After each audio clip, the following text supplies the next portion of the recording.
When Ryan's when it's time to begin, it's on the Rewind-A-Ride with John Pollock and waiting. The A-Team that makes sense of these things we see in the ring every week on TV. It's Rewind-A-Ride for Monday night. Download it Tuesday morning from the Post Wrestling site. It's Rewind-A-Ride for Monday night on USA. Now on the John and Way, take the mic.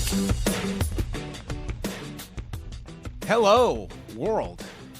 It's John Pollock and Wei Ting. And if you are a member of the Post Wrestling Café, man, you're all up to date. You've got all the answers that the world has asked. You probably have more questions than answers at this point. Me, myself? I'm saying if the entire wrestling world. Oh, they might. They're a very inquisitive bunch. Yes, weighing in on one John Pollock today. So we have about a half hour worth of news if you join the Post Wrestling Cafe, going through the whole weekend fallout, what stood out, what are our lessons from this particular weekend, what's going on with Seth Rollins, a topic that Wei believes that come the end of the year he'll still be thinking about. Well, let me just say, if what we saw this past weekend on the effort of the WWE's was more of a sort of attention war, I think their biggest bullet was whatever this Seth Rollins thing was, because I see a lot more conversation about that than Goldberg or Evolution. I think certainly gaining a good amount of attention as well. But if they wanted to get people talking about something that they did instead of All In, this Rollins injury was one of those things. Do you think it would have been as talked about if it just went down that night and everyone just assumed it was an injury? You know what? Maybe not. I think you actually are responsible for WWE winning this attention war. Well, it's I was told what I was told. I mean, I don't know what people expect out of me to pretend that I did not have awareness of this before. Other no than one's expecting that. Unless I was in touch with an oracle. Maybe that's what who could see the future. Which I was not, okay? Mm. All right, well, we have big news.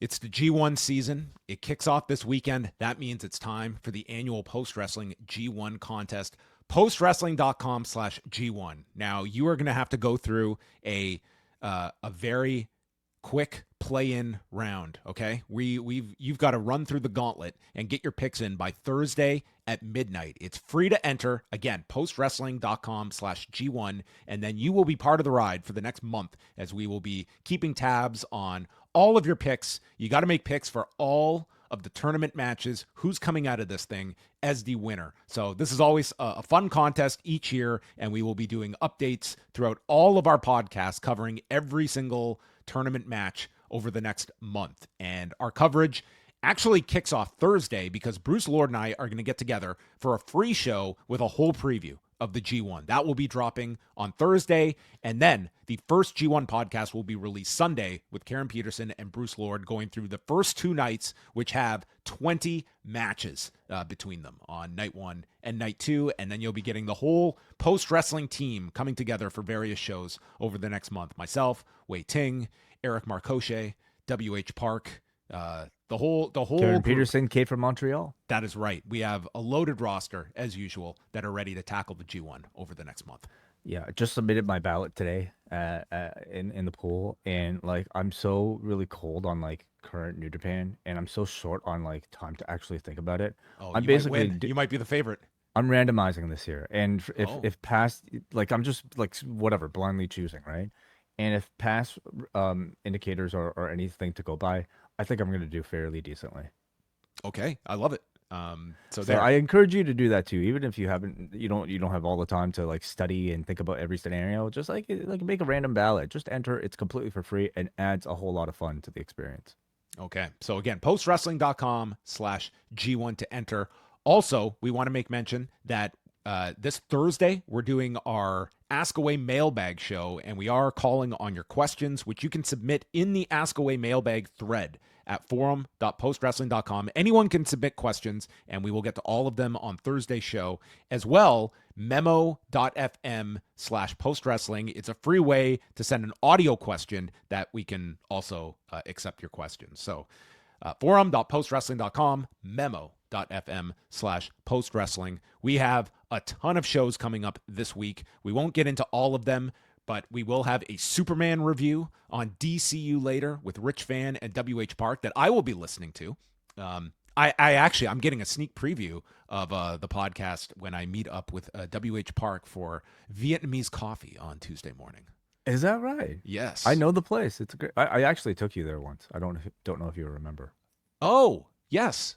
Yeah. It's that same place. Interesting. Okay. You're more than welcome to come, but I feel you've... No. You're a busy man. I needed an invite directly. If I didn't get it, then forget it. Okay. No, I know I'm not wanted. I don't want this to get tense. Meanwhile, you can't come because Wai is getting ready for the biggest show we present every month. It's the Wellness Policy on Tuesday, and I understand you guys are going to be covering the Players Tribune. Yeah, we'll be talking about the past week's 2 contributions from the Players Tribune in professional wrestling, and that being the Charlotte article, which by this point it feels like the entire world has read, because listen to that reaction she received in Atlanta, and also of course the Mark Briscoe or the Briscoe brothers 2-in-1 documentary that Players Tribune released in conjunction with AEW. We've already kind of spoken about some of these in our news discussions in the XL editions, but I'm looking forward to maybe more of a discussion on the themes themselves and some of the things that we can maybe pick up from them. In particular, I'm curious to hear about Jordan Goodman's thoughts on the Briscoe documentary, seeing as how he knew the both of them and knew Jay and knows Mark. So I'm kind of curious to hear what he thinks, and I'm also curious to see from his own background as a working in the psychology field, what he's able to discuss coming out of it. It sounds like a great show. I always enjoy the Wellness Policy. So the whole schedule for this week is a real packed one, is up at postwrestling.com. We're going to be doing a bunch of Café shows this weekend on the G1, TNA, UFC. So catch out all of that. And of course, you can join us live with the XL edition of Rewind-A-Raw, Dynamite, and SmackDown each Monday, Wednesday, and Friday.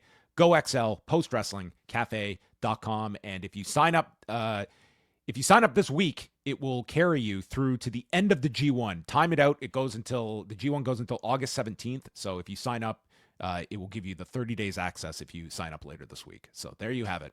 $6 and you get the whole G1 right there. Plus so much more.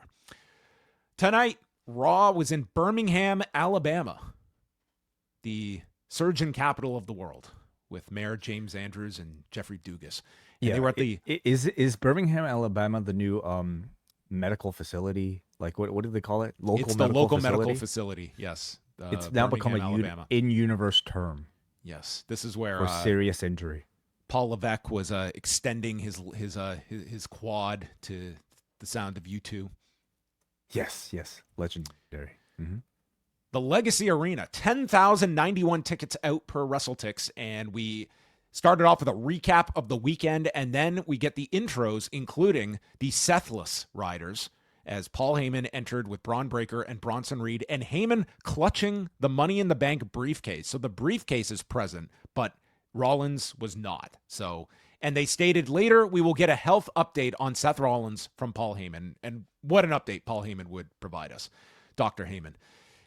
New women's champion Naomi begins the show, a complete babyface to this crowd, and she is trying her best to shut it down. This crowd was like, no, we're completely behind this woman. And she said, all of you thought I'd cash in on Tiffany Stratton, but no one knows my next move except me. I'm done with the foolishness on SmackDown. I love that it took her the end of the 3-hour era to leave over the foolishness of SmackDown. I mean, now it's smooth sailing. She really missed that 2-hour plus. Like, I want my Friday nights back. I work Mondays. So she says, Bianca, I didn't betray you. I outgrew you. And Belair and Jade wanted me to be a friend, a flunky, a third wheel.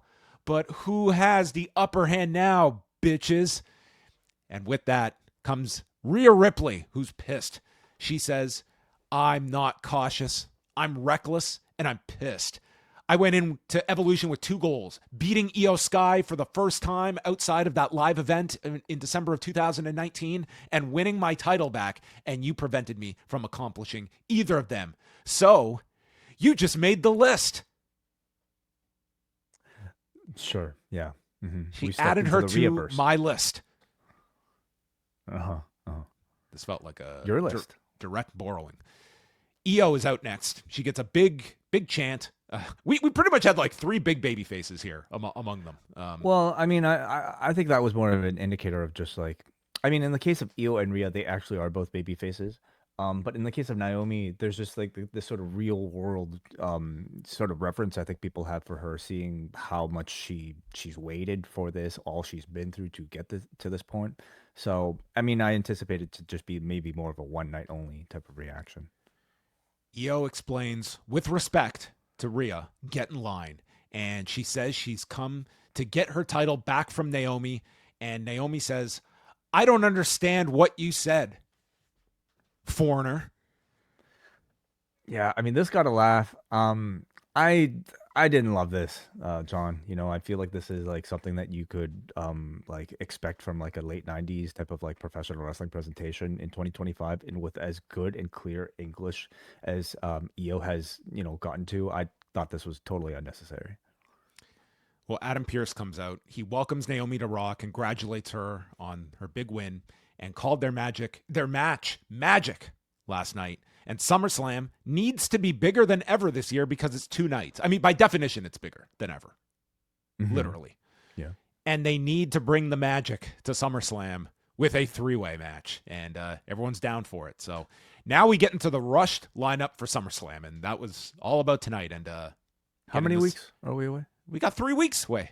Wow. Got 2 more Raws, and then it's SummerSlam. To announce a two-night event. 2-night event. Though they've got like a fair amount already after, you know, just tonight. And, you know, Cena and Cody already set up.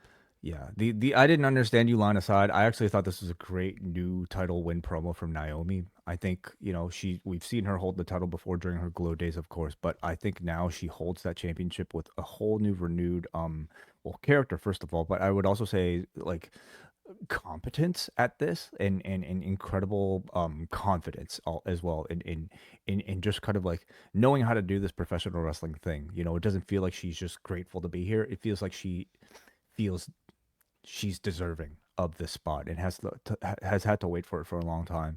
I think since she's returned in and out of the ring, she's really shown that she's been a very good performer for a long time now, and the crowd showed her that respect. I thought it came through in this championship promo as well. So great treatment, I would say, also of Rhea versus Io from the night before as this like legendary match you should have seen if you did not.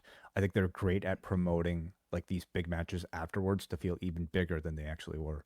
Yeah, I think that's always been a complaint I have, and this is sometimes across the board. It's just so like the big show is done and then it's boom, we're on to the next one.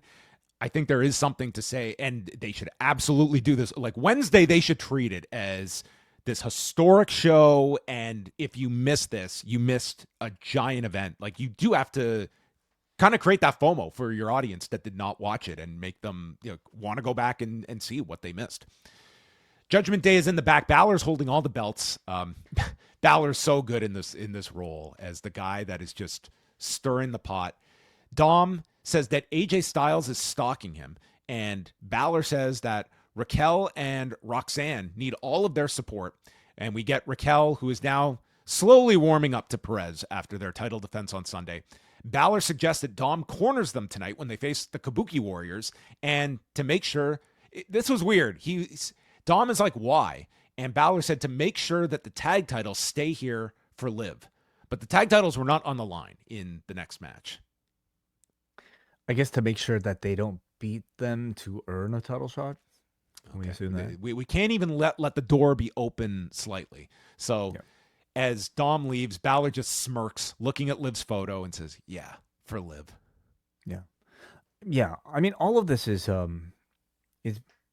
being told, I think, really well. It's not like it's all really obvious where it's going, but I mean, it's professional wrestling, so I think in many ways it should be obvious. And I think Finn they're versus Liv at Mania next year. That's where exactly. I want it to go. Yeah, the first ever intergender match. No, but it's like you can kind of like anticipate the beats, but it's the anticipation that I think they're trying to build, and they're going at it at a really great pace, so that by the time you do get Liv finally showing back up and Dom having to make that decision and Raquel having to make that decision, it's going to feel great. Yeah, it's like it's why the Blake Monroe turn worked so well on Jordan Grace. It's like really I've been waiting for that for a week, and it was a huge payoff. Non-title bout, as I mentioned, Raquel and Roxanne against the Kabuki Warriors. They had the heat on Sane early on, and they continue to beat on her through the break until Asuka is tagged. Asuka was great in this match. She comes in, Shining Wizard. Her strikes are on cue. She holds her in place for the insane elbow, but Dom, who got booed by the crowd, is on the apron, distracting. And Raquel yanks Sane to the floor, sending her into the barricade. Asuka runs Raquel into the post. Dom tries to get involved again and takes a spinning back fist from Asuka for the pop, but it allows Perez to roll up Asuka with Raquel using her foot for leverage as Perez pins Asuka. This was the exact same finish they did for Solo and Jimmy Uso on the weekend, with Tala Tonga helping after the roll-up spot with the foot. That's a completely different show, John. Like, it's a different brand, all right? They're completely not connected. I don't think anybody would. But that was Saturday. Isn't that all worlds come together?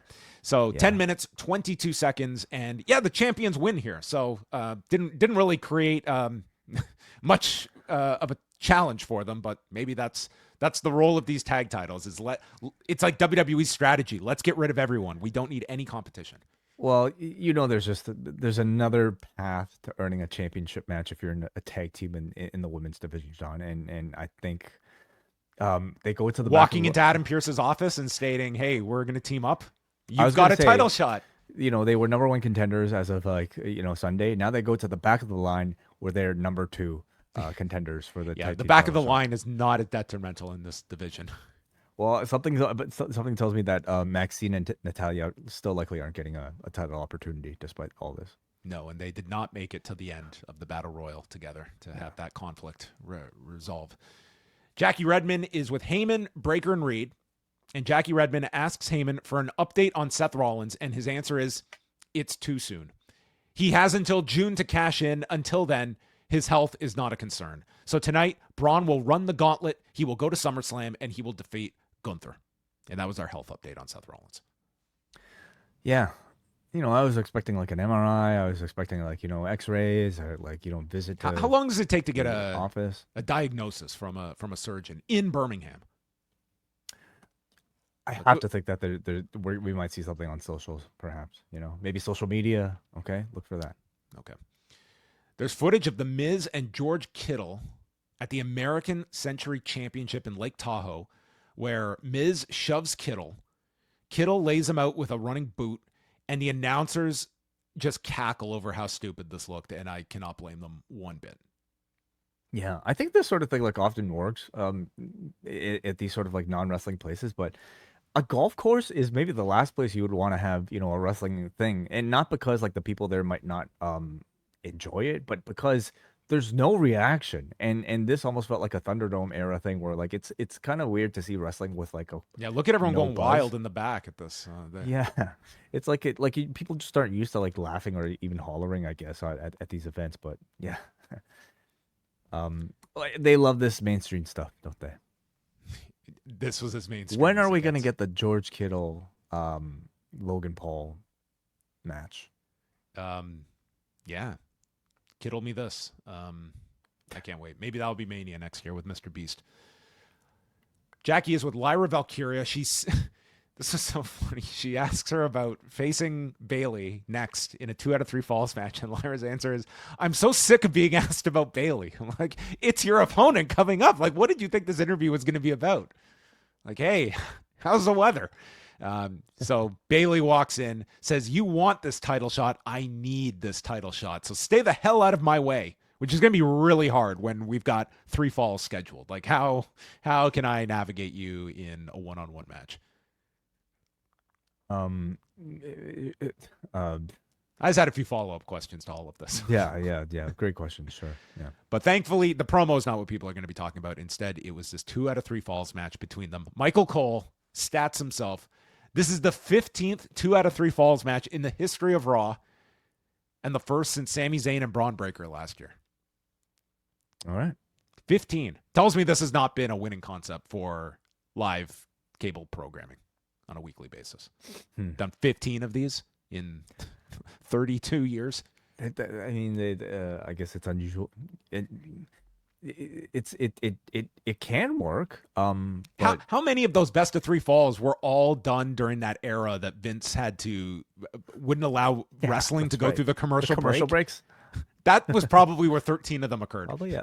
At least what a weird period that really was.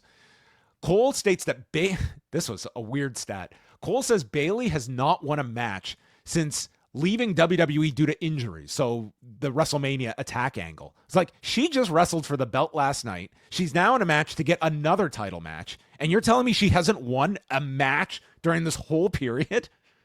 Lyra's got a point.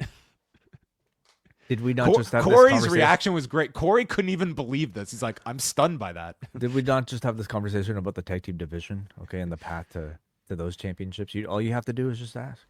Yeah. The crowd is they're chanting for both. Bayley is patted on the head, so Bayley responds and slaps her in the face and rolls up Lyra for the quick first fall. Second fall, they go through a commercial break, and Lyra's hitting all these big kicks, hits a shotgun drop kick, tornado DDT, and then Lyra sells the hell out of this Irish whip into the corner, where she reacts like her spine just severed in half. And Bayley works on the back. Cole says, tonight we're going to learn about Lyra's grit. And after a suplex to Lyra on the edge, she's trash-talking her, goes for La Magistral cradle. It's blocked, and Lyra cradles her to even it up at 1 apiece as we go into the final fall. Bayley to belly is blocked, and as Lyra climbs up for the leg drop off the top, Bayley catches her in the air for a Bayley to belly for a near fall. And then Lyra comes back with a doctor bomb that this was she put everything. That was Nightwing.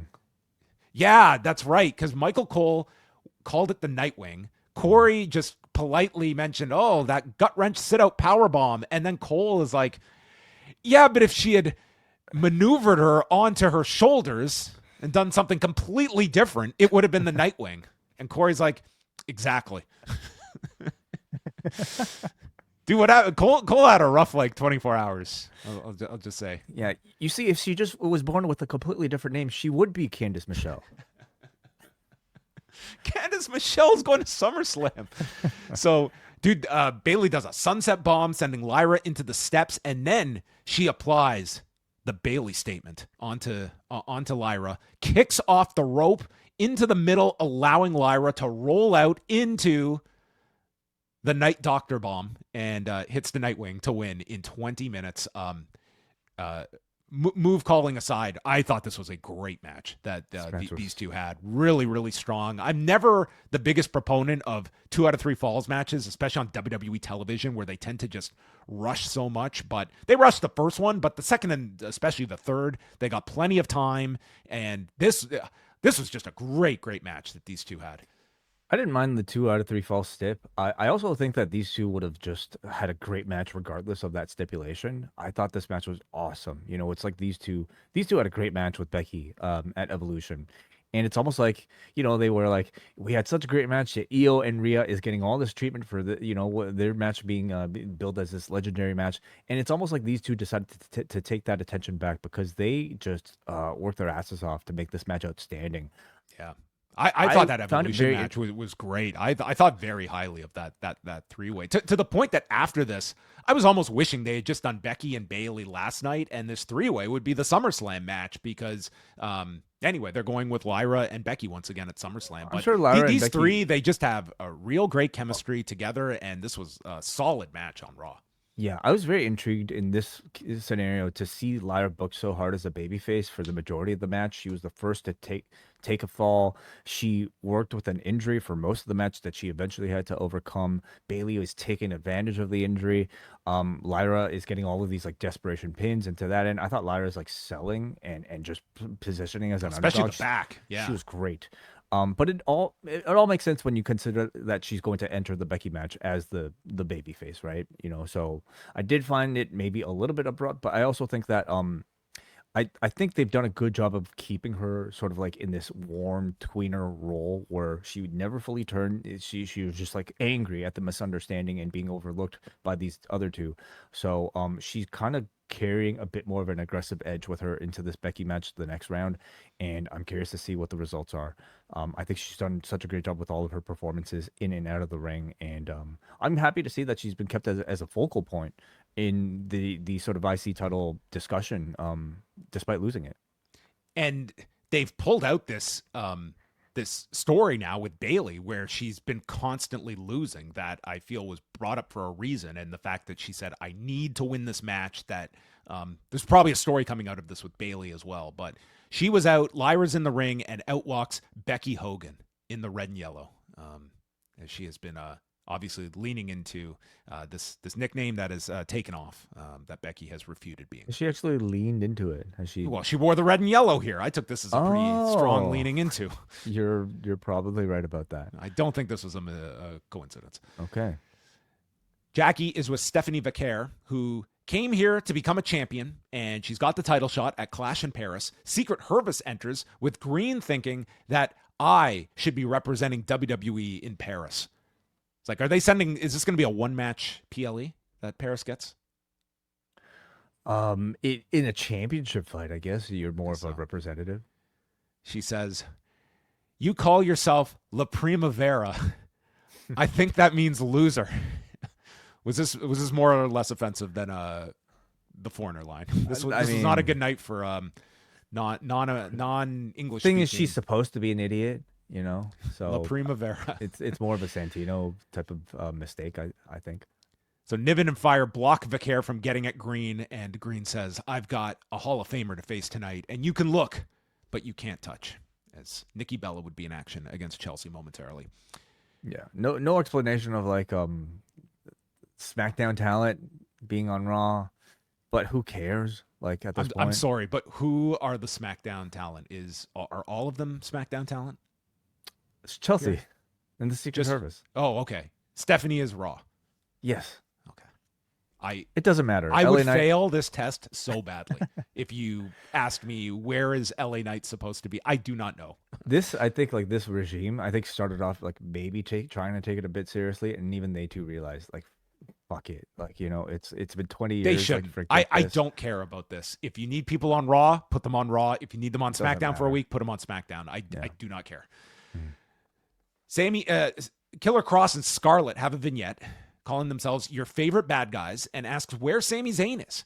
Cross thinks he's a liar, stating that he's hurt, and he gives Zayn an ultimatum to stay at home until you're ready to tell the truth that I told the truth. And Cole just quickly says, well, the truth is Sami Zayn is hurt. So, last thing anyone wants. Maybe he was Yeah, maybe. Maybe he was mistaken his storylines. Yes. Yeah. Is he really hurt? Nikki Bella against Chelsea Green. This is Nikki's first singles match since 2018. So Green cheap shots her early on. Nikki manages a tilt-a-whirl head scissors, and there's clotheslines by Nikki, kicks off the buckle for a 2 count. The Unprettier gets countered with a Bella Buster, and Niven distracts the referee. Fire goes after Nikki, who gets thwarted by Nikki, sends her down, and then Green's going for the Unprettier, and Nikki goes to counter it, and just had her timing off here and had a hell of a time trying to lift up Chelsea onto her shoulders. So Chelsea tries to improvise by like throwing elbows, and then Nikki finally gets her up and just with all the might in the world tried to deliver this Rack Attack 2.0, which is a TKO, and wins in 6 minutes and 23 seconds. Yeah, it looked like she was going for like an inverted fireman's carry at one point, and I'm trying to remember what exactly was the Rack Attack 2.0. Was it? Well, the first one was she would put her up and go down on the knees, but she had to change that because of the neck issue. So yeah, so which one was the inverted fireman's carry? Anyway, whatever. Leave a comment. Let us know. But it looked like she was going for one, and then Chelsea kind of repositioned them into another. That was a bit messy, unfortunately, and I also think it was also unfortunate that they had to follow Lyra Valkyria versus Bayley, because unfortunately, listen, like I think we should be giving a lot of credit for Nikki Bella coming back after like the long layoff and still like managing a good, I would say competent singles match here on Raw. It was fine up until the ending. But the standard is so high now that this match did really feel like it was from 10 years ago and maybe even more. And I don't even say that as like it's a strictly Nikki thing. Chelsea is just also not the type of performer that I think, her strengths are not the in-ring, right? And so what makes Chelsea stand out is the personality stuff. And I even didn't necessarily think that was strong enough here. I was also disappointed by the lack of build and fanfare prior to this. I mean, Nikki has had promo time ahead of Evolution, but this being her first singles match on this show, I would have at the very least expected a promo, something to make this feel a lot more special than it was to engage the crowd. And without that, this being a higher quality in-ring performance in comparison to the great women's wrestling we've seen over the past 24 hours, I thought this was lacking on this show. Well, afterwards, the Secret Hervis go after Nikki. They're attacking her, and then we get the big save as running down to save her. It's La Prima Vera herself to make the big save with Nikki, and she takes out the Secret Hervis, and we get Nikki and Stephanie hugging one another, holding up each other's arms, maybe becoming the number one contenders for the tag title. Stephanie McMahon, right? I am convinced the only reason they decided to pair these two on screen is because of that flub. Like, there's no other reason to expect. Do you need a better reason than that? No, not at all. But there's no other reason to expect any sort of chemistry between these two. It makes zero sense. Could you imagine if we got like a digital video where it's like afterwards Stephanie calling her on the phone and explaining it's Vaquer and Nikki, I'm so sorry, and they show the podcast clip of Nikki explaining it, and we get a whole backstory of how we got here. Suddenly they're best friends. Yes. Mm-hmm. I'd love to see Nikki. That story. If Nikki is sticking around, she should be in a tag scenario. I think that is probably the best place for her, whether it's long term that they eventually do the reunion with Brie. But in the interim here, Vaquer is kind of just on ice until this build up after SummerSlam to the Paris show that you could do some tag matches with these two. You just have to find teams to face them. Yeah, I guess so. To me, it's just such an odd pairing, and I guess this might diminish whatever discussion that Brie Bella may be making a return. So I just think Vaquer and Nikki are just such an odd pairing. But WWE loves their odd pairings. Maybe they can go to a salon and Nikki can attack her next week. Yeah, exactly. Well, let's see what happens here. As a way to promote Vaquer to a bigger audience, because Nikki, is that tie to the Today Show and Dancing with, whatever, any of those Bar Rescue, whatever types of shows she's on, to promote Vaquer to a bigger audience, I think it makes sense. Maybe she'll be on the podcast. Yeah, if she hasn't already. Yeah. Adam Pearce, speaking of thriving tag divisions, is with the New Day, who are still mourning the death of the men's tag division, with Grayson Waller, who we had no Austin Theory on this show. It was just Grayson Waller. And I mean, these two have just fallen into oblivion.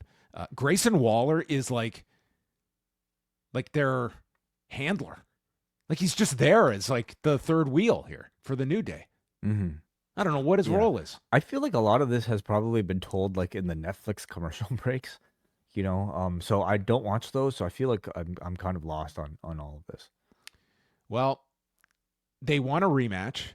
Waller's got he serves up a platter of toupees for Adam Pearce. I'm not making this up. All for Pearce to give the line of what I'm going to split your wig. Anyway, I don't know, dude. Who cares? There's going to be a match next week to determine the number one contenders, and I don't know who will be in this. Okay. He left the scene. I wish I could have too. And he walks up to the Judgment Day, sees that Dom is doing a lot better after he got involved in the women's tag, and said that he called WWE medical, and he's going to be reevaluated next week. And if he's cleared, he'll defend the title against AJ Styles at SummerSlam.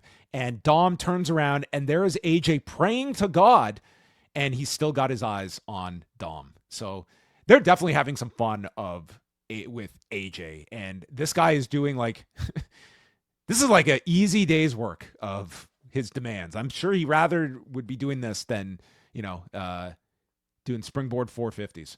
You're telling me I could cash the same check by doing this as you know, hail God! Thank you very much. I don't have to even get in an ice bath before I do something like this. Hell yeah, sign me up. I'm liking this Uncle Alan character from AJ. I think each week he's been doing something funny and creative, and it's worked well, especially against Dominic. It's been a nice little departure for AJ. So yeah, that's worked. And this also the first 90 minutes of this show, it was all the women on the show, from the matches, the opening segment. Yeah. So it was good follow up. Good follow up to Evolution. Yeah, absolutely. Jackie interviews Rusev to go over his win from several weeks ago over Sheamus, and dude's just dropping bars here. People call me God, but maybe I'm just a saint killing off Irish snakes. I'm better, I'm tougher, and I'm superior than him. And Sheamus walks in there. Well, easy there, St. Patrick. And they're going to have a rematch. When? Where? Don't know. Several weeks. Anytime. Eventually. Could be wherever. Yeah, these two, I mean, they had a good match a few weeks ago, but it certainly didn't attract any sort of like sustained discussion or momentum coming out of it. And I'm kind of curious to see how they could improve on that. Well, they'll have to have enough matches before they become a team. Sure, the Carmelo, what is it, Andrade route? Yes. Wait, they never teamed up. We're thinking Sheamus and Cesaro. Oh yeah, after their best of 7. Well, maybe we'll get an extended run here. Randy Orton and Jelly Roll will be on Jimmy Kimmel this Wednesday. Yeah, Kimmel's off for the summer, so Jelly Roll is actually hosting. Oh, okay, gotcha. Okay, so Jelly Roll will be talking to Randy Orton. Okay, on Jimmy Kimmel. Well, maybe that'll be fun. Don't know what they're going to talk about. Yeah. Did you hear Randy Orton wants to be Batman in the new DCU? I was like, that's not going to happen. Like, there's no chance of that happening. Like, maybe it's like, I'd like to be in the film. I think they start filming next year at the beginning of the year. Like, maybe you could be like a random like henchman, but you're not going to be Batman. So I don't know what you're. I think that ship has sailed, man. Yeah, Like, I guess like Bruce Wayne under a mask, like Bruce Wayne could be various ages, but I don't know if Bruce Wayne, like he's gonna have to, well, maybe he doesn't have to slim down. I don't know. He would look ridiculous the size he is in a Batman suit. I want to see it. He could definitely get a role in Street Fighter. Okay, if you want one. Well, I mean, at this point, I just turned down a role in Street Fighter. Gunther comes out. He's in a great mood after retiring Bill Goldberg. They start chanting for Goldberg, but he says he's not showing up. I promised to bully him, embarrass him, and blow him up, and I did. The crowd is chanting, "You tapped out," and someone was very trigger happy here. They started censoring the "You tapped out" chant. I don't know what they thought they were chanting at him, but this was a very tame chant. We can't be saying tap anymore in front of children. Well, no. Then Gunther says, I have one question left. Who's next? And he says that 5 of the finest wrestlers will compete for my amusement.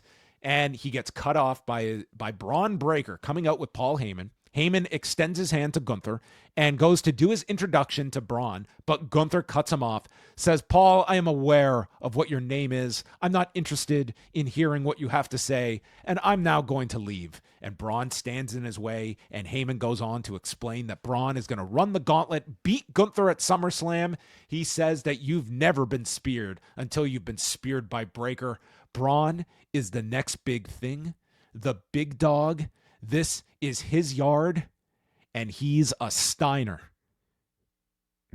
who doesn't subscribe to that surname any longer and says that Gunther, he's going to break your ass. Yes, that's why he calls himself Braun Breaker. He likes breaking asses. Yeah, I'm going to break your ass. Put that on a t-shirt, and absolutely, I will buy one for John Pollock. Yes, that would go along with that APA shirt that they had for a while. With Heyman now like solely focusing on Breaker as a main act, in light of this Rollins thing, I think he feels way more fitting than him accompanying Rollins, who's already very well here. Yeah, Rollins is already so established as a talker on his own right now, but like Breaker is somebody who's just on the come up, and and could really benefit from having that sort of mouthpiece. So this really does feel like it's a winning combination. Well, that should be the long term is one of them going babyface. And I'd prefer actually that Braun stay with Heyman. Like, I think he should be the heel when you do that breakup eventually. And I don't think this group should be together for a long time. Like, I would be looking at this as something in, 9 months, if not, in that period. So we start the gauntlet, Braun Breaker and Penta. Braun stops the pinfall to do push-ups, and then a spear gets stopped by a super kick. Braun catches him with a flying knee, and then Penta comes off the middle rope into a spear in midair, and Penta's dead for the 3 count. Great looking finish. Sucks for Penta. I mean, he's kind of just settled in his place on his roster, but I mean, they're just more compelling people to push right now, and Breaker, unfortunately, or fortunately, is one of them. And that spear, midair spear, always looks amazing. Yeah. And I did like the Hominic spot, too, that we had in there. Our push-ups exclusively a Mark Hominic thing. For sure. Braun Breaker and LA Knight. There's things I do that are strictly for your I mean, I think Brandon from New Jersey would love that, too. Oh, he's on the floor at this moment. Braun Breaker and LA Knight was next. Knight wraps the arm around the post, and then Braun just destroys him during the commercial break, runs the ribs into the post, has a body lock applied, and then the BFT is stopped. Braun goes for the Frankensteiner, and LA Knight turns it into a power bomb counter. It's a Nightwing by the LA Nightwing, and 2 count by Knight. Then there's a gut buster to the ribs and another spear by Braun to pin LA Knight. So I really like just the continuation using the spear as well on this, and it was this was a great kind of utilization of Braun throughout this very lengthy match where he ran right from the beginning of it. Jey Uso is next. He comes out, delivers a suicide dive, then he restarts the theme, which Corey criticizes as him overlooking Braun. There were cutaways throughout this to Gunther who looked like he was sitting through a 3-hour SmackDown. Like, that was me most Fridays at 9:13 p.m. Like, he just looked like he had anywhere to be but here waiting. I mean, I think the director was probably look unimpressed at the competition. And if you... Well, he did. He accomplished that. If you were to interpret that as boredom, maybe that was something that they could have changed with the direction. Yeah. So there's a Breakensteiner by Braun, and then he goes for the spear, is stopped with super kicks, and Jay hits his own spear for a 2 count, goes for the Uso splash, but Bronson Reed appears and stops him. Michael Cole explains there are no DQs in this gauntlet match. Why? Because if somebody is DQ'd, then who wins? And you're robbing the opportunity of the person who's yet to come out, right? Or the people who have yet to come out.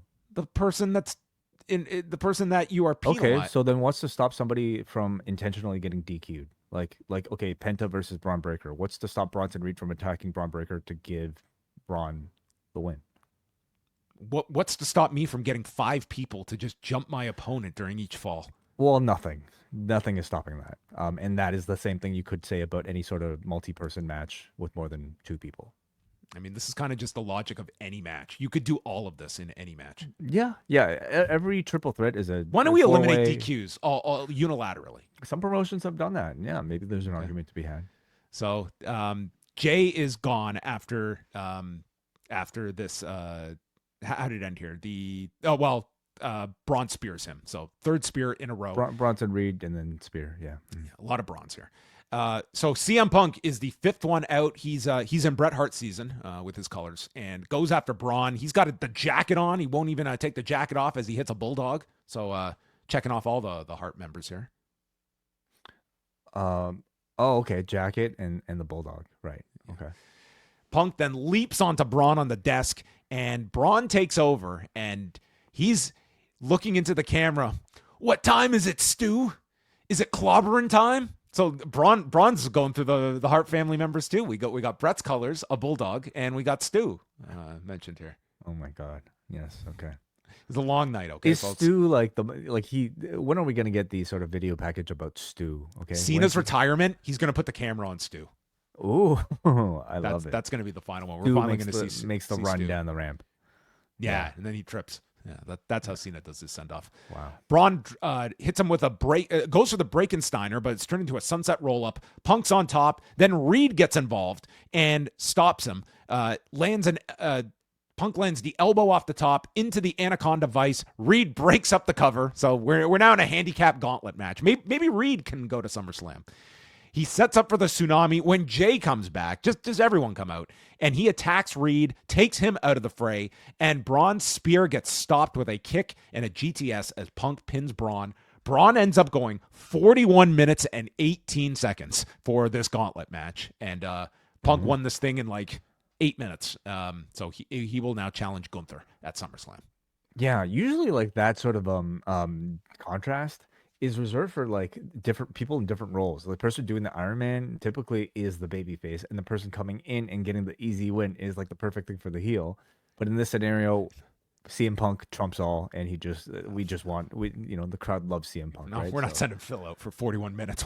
He needs to headline a stadium show, so we're going to do it. But Braun was the star of this. I think there's been much better gauntlet matches WWE have done. But I thought Braun was easily. Oh my God! He was the best part of this. I didn't think any of the matches were blowaway, but it was the performance of Braun that was.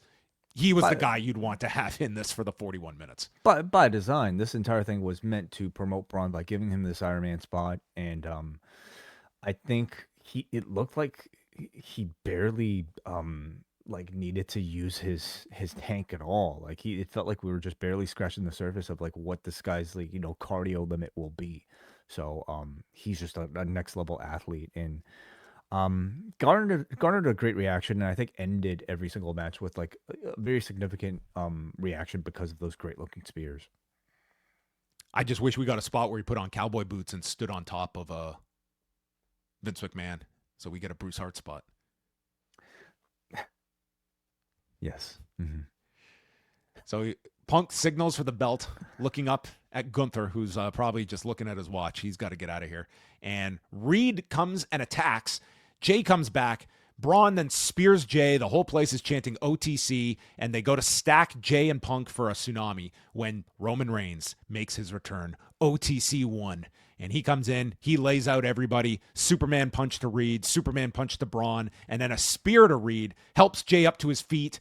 Gives Punk a look, and the three are standing there as the whole crowd sings for Roman Reigns in his first appearance since the night after WrestleMania, and it's obviously setting us up towards his return match at SummerSlam.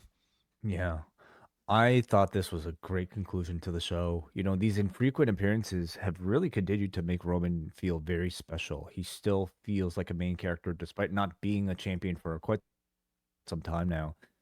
I love his effortless double leg on Braun. I don't know if you got to see it. Just felt like, wow, like what was that? Where did that come from? And what do you think is the direction here for SummerSlam for Roman?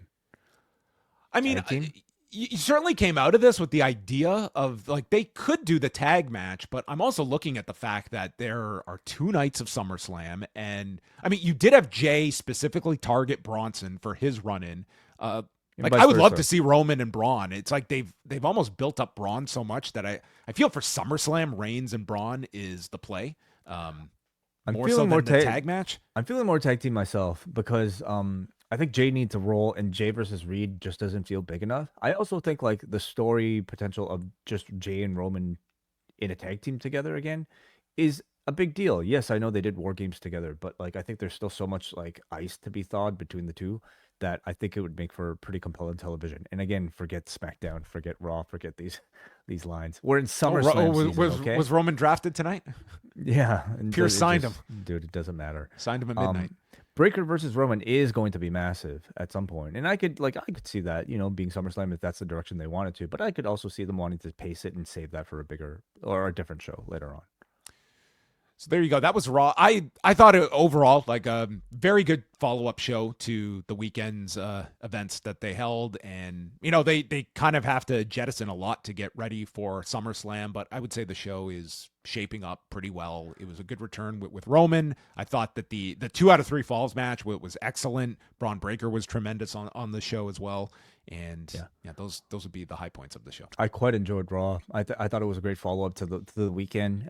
In particular, Evolution, which I think they managed to make feel like it was like a very strong show. Naomi sounded great. And you got a Roman Reigns return here to close the night, which I think made the show just feel that much more relevant. Do you want to go through like what's been announced so far for SummerSlam? Because they've got 6 matches already. I mean, across 2 nights, but they do have 6. Why don't you read them off if you've got them in front of you? Well, we've got, of course, John Cena versus Cody Rhodes for the undisputed WWE Championship. We have Jade Cargill, who won the Queen of the Ring, taking on Tiffany Stratton for the Women's Championship over at SmackDown. We've got the tag team match with Jelly Roll and Randy Orton, RK Roll, versus McIntyre and Paul. Do we have a catchy name for them? I've got to work on it. Send us your best, please. Gunther versus CM Punk for the World Heavyweight Championship. Naomi versus Rhea Ripley and Io Sky for the Women's World Championship. And then we've got Becky Lynch versus Lyra Valkyria for the Intercontinental Championship. So a lot already. They're teasing Dominic and AJ. I think that's probably earmarked for the show as well. And I guess the rest, I mean, those Raquel and Roxanne, maybe defending against who? If you can get the flashlight out and find a team, you could put that together. I mean, what are you expecting, like, number of matches per night? Are you expecting just 2 normal PLEs, like 5 matches per night, like that? So what was interesting about Evolution is that it was a 7-match card. 7-match card that they managed to fit into like 3 hours and change. And I thought the pacing of that was great, and I thought it was like a very satisfying experience for SummerSlam. I could see that number. As a comparison point, it's always good to maybe go back to previous years and see what they did. Let's see, SummerSlam last year was 7 matches. So I think that might be the ballpark that I would assume. You also have the U.S. title, so probably something with Solo and Jacob Fatu. I mean, they're doing that story as well. That could be in there. So, I mean, like, you can see, like, a pretty close to full card. I mean, the key stuff is the Cena-Cody match. You've now got the Gunther match set up. Roman Reigns is going to be on the show. You've got your celebrity tie-in. You've got 2 women's title matches set up. Like, you've got pretty much the whole structure of the card. Like, all the big names are accounted for. You pretty much have all the money matches. Charlotte, Alexa, likely doing something. Yeah, which team. Maybe that's it. I would keep those 2 together coming off of Evolution. Like, I thought it would just be a quick thing and they'd get to a feud or something. But, man, I would not be ending that so quickly, despite the crazy depth of this tag. Like, maybe they can win. Maybe they get the shot against Raquel and we've also Roxanne. got Stephanie Vaquer and Nikki Bella as the new number 1 contenders on the Raw side of things. Vaquer could possibly get into Vaquella. Vaquella. Okay, well, no, we got to work on some of these names. Yeah, sorry. All right, everyone. That was Raw, and we're going to say goodbye on the YouTube channel, but do want to remind everybody that if you are considering jumping on board postwrestlingcafe.com, the next month we're going to be stacked with shows covering all of the G1 shows, in addition to shows like the ASK-A-WAI Mailbag show that is coming out this Thursday. Of course, Collision Course, dropping every week, is back on Saturday this week. And make your way on over to postwrestling.com/G1. Get your picks in by Thursday at midnight Eastern, and you can be part of the ride for the next month. See how well your picks can do. Can you do a better job than Ghetto with the G1 this year? Can you beat me? All right. Can you beat Wei Ting, which is a triumph in and of itself? If you can I beat Randall? That's the question I want. Yeah, I think Wei did some sizable booking over the last 24 hours. I think he has a whole chart on his wall going through every scenario and potential arguments in favor, against of every match. So you are releasing a preview with Bruce Lord when? Yes, that will drop free on the feed for everyone on Thursday. Myself and Bruce Lord, we will do a whole preview of the G1, and then the G1 podcast will be part of your Café subscription. So consider jumping on board and check out the whole schedule up on the site. A lot of big shows coming up this week. Wellness Policy tomorrow with Wei Ting. So goodbye, YouTube. It was nice knowing you.